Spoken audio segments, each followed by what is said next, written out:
మేము ఈరోజు వనస్థలిపురంలో ఉన్నటువంటి వివేకానంద పార్క్లో వాకింగ్ చేసి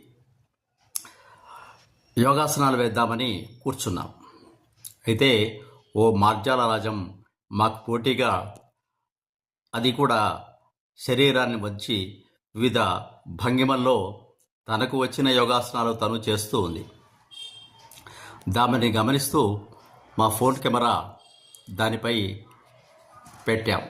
అది రకరకాల భంగిమల్లో తన శరీరాన్ని తాను నాకుతూ శరీరానికి రిపేర్ చేసుకుంటుంది. మనం దాదాపుగా డాక్టర్ల వద్దకు వెళ్తూ ఉంటాం ప్రతి చిన్న విషయానికి.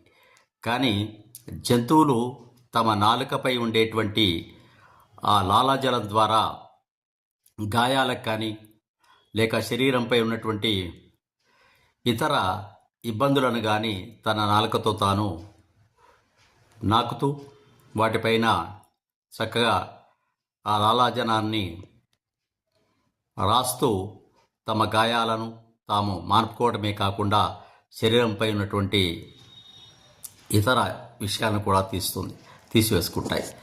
అంటే న్యాచురల్ హీలింగ్ చేసుకుంటాయి వాటంతలా అవే.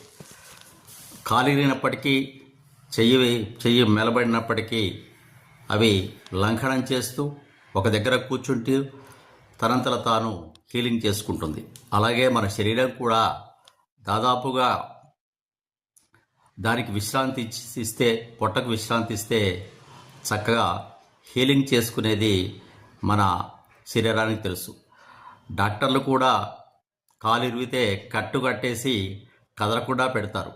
అందుకే అది అంటుతుంది. మార్జాల దేవోభవ.